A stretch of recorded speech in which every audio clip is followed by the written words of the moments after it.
The Five by Hallie Rubenhold. I learned about this book from Leslie on Books, Gers, and Purrs.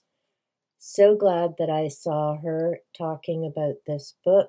This is The Untold Lives of the Women Killed by Jack the Ripper. Unlike many books regarding this topic, this does not talk about Jack. This is about the women whose lives he took, and the only reason that many of you know the name Jack the Ripper. Unfortunately, what most people don't know are the names of the 5 victims. They are Mary Ann Polly Nichols. She died October 31st, 1988. Annie Chapman. She died on September the 8th, 1888. Elisabeth Stride. She died September the 30th, 1888. Catherine Eddowes. September the 30th, 1888. And Mary Jane Kelly. November the 9th, 1888. I would ask that you take a moment and think about those 5 names, rather than the individual who ended their lives. In the book, The Five, Hallie Rubenhold has done a great deal of research and put together what she could about these 5 women. Records, of course, back then were not as accurate or easy to find as they are now with the click of a button on a computer. So she did the best she could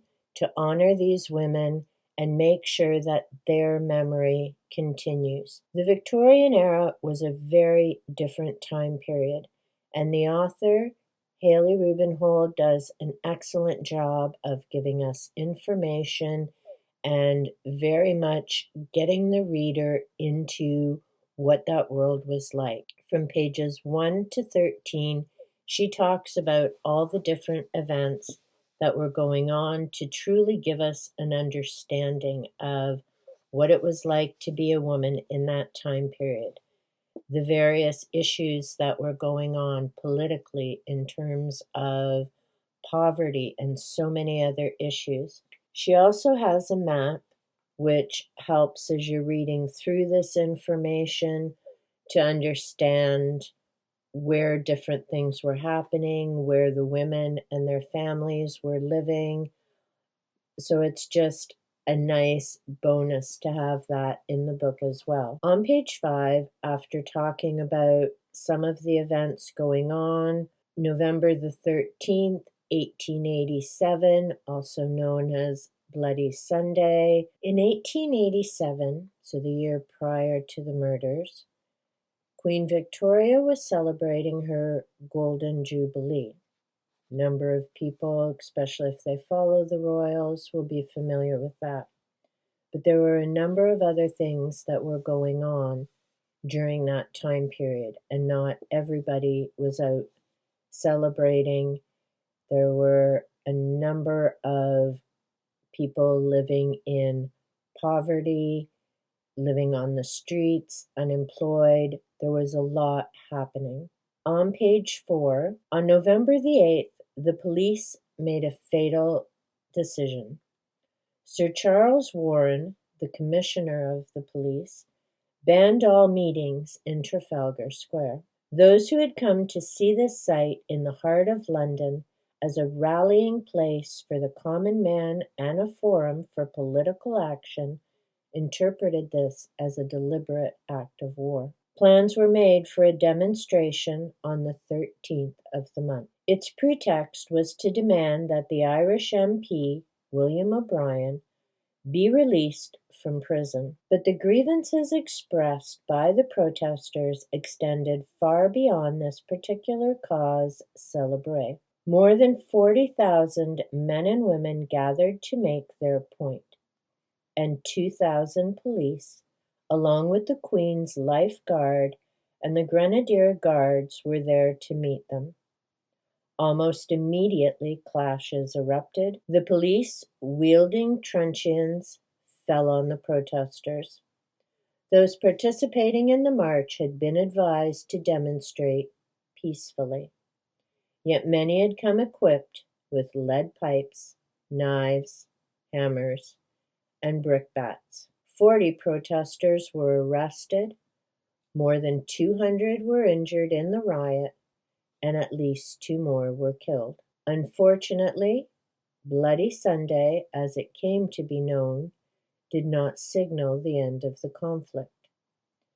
The tinkling sound of smashing glass and the outbursts of public rage continued well into the start of the following year. Through these 2 disparate scenes moved 2 women whose lives and deaths would come to define 19th century Britain.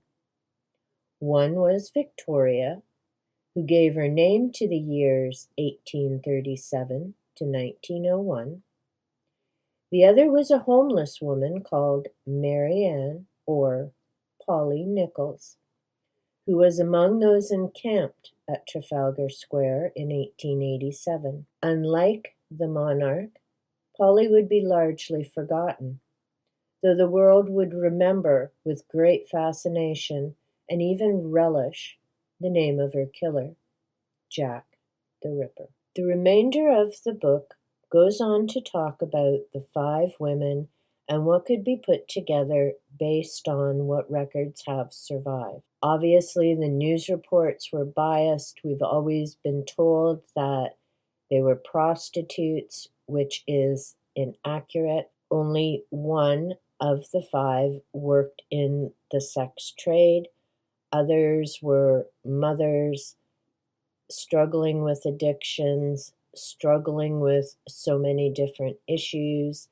It would be hard for people to imagine living in the conditions that many of these families did in that time period, where you just had a couple of rooms at best, so there was no privacy. Hygiene was an issue because you were sharing bathrooms and so many other things. Again, it was a very, very different world. In this time period, if you were a single woman, and certainly if your husband had left you and you had children, there were very few options. Some ended up in the workhouses where they would be separated from their children because there were no social benefits or programs of that type. And it's important to remember that because there are so many things people take for granted in 2025, but those programs were not always available to everyone in history. Another factor, of course, is that the city was crowded. People were coming in to try and find work. There were few jobs, certainly not enough for all the people who had come to try and find them. Education. There were no public schools that everybody could go to. And yes, it does blow my mind on a daily basis the number of people who, and I'll just speak to my area here in the Thames Valley District School area, and their children are not going to school, are not taking advantage of a free education. I cannot fathom it. Partly because when I was growing up, to me, education meant freedom. It meant learning, getting a job, supporting myself, and not having to rely on anybody else. But I understand that in some homes, that's not how education is seen, and getting a job is sadly not a priority. That is yet another cycle that contributes to so many problems going on. I agree with the author that Jack is someone many people certainly know about, have probably read about or looked into, much like other serial killers that I'm willing to bet a lot of people can mention their names, but just like in Jack's case, they're unable to mention any of the victims' names. In some of the cases, I'm willing to bet, unless you're a family member, those victims have been forgotten. My point, perhaps it's time to start thinking about the victims, remembering that Jack the Ripper is only known because he ended 5 women's lives. Those women were mothers, sisters, friends, and they were gone because of possibly one individual. After all, the case was never solved. Another point that I think is important, especially now when so many people hop onto that racing speed train of public opinion, perhaps before expressing opinions, you may want to stop and think about the victims. In this world, when there is social media and suddenly when something happens, it blows up all over, not just on YouTube, there are many other platforms, and people all have their own motivation and reason for doing it. But what sadly not many of them stop to think about is, what is it like for the victims? To them, this isn't a news story. This is a memory. For others, it may trigger what had happened to them in the past, reading about this again. There really is a lot to think about before talking about certainly events that are current in the news. Another example with that would be a movie that Elisabeth Olsen made, I believe it was about a year ago, based on a very recent murder because she thought it was an interesting story to tell. It wasn't her story to tell. The people who lived through that nightmare are still very much alive. The offender is still alive. And the events in that movie were not that long ago. So I guess, Elisabeth Olsen, if you want interesting stories to tell and make millions producing a movie, maybe you could tell the story about one of your twin sisters. I'm sure there's lots of people who would troop to the box office to watch that. So in the future, if you want a story tell about recent events, maybe you should tell your own stories. Yes, this is a difficult video to make, especially now when there are just so many things going on, and it boggles my mind. It truly does. I'm looking down because I'm looking at my notes, and this was actually days ago before yet something else had started blowing up across the court of public opinion. So I'm just going to read this and we'll see. In the last few months, I've lost count of the videos about various authors based on opinions, not criminal charges. If these issues matter, instead of making a YouTube video, get involved in your community. Support programs, volunteer. Not buying a book doesn't stop the crimes or behavior. Also of note, do some research because you will learn that some of these offenders were originally victims. Not in all cases, but in some. And yes, I've mentioned before, my background is psychology. For me, this issue, I remember clients, I remember victims, and it is very, very complex. Victims of these crimes do not need to see their abuser's face and name all over social media. It may not be a big deal to you, but again, for a moment, stop and think of what it must be like for these victims. They just want a bit of peace and quiet. They're trying to get through the day like everyone else, but they can't go anywhere on social media without seeing or hearing about their offender. Can you even begin to imagine what that must be like? There is a reason a few governments now refuse to say the name of offenders or show their images during their news reports. So I would ask, before you put up another YouTube video based on public opinion. Please do your research.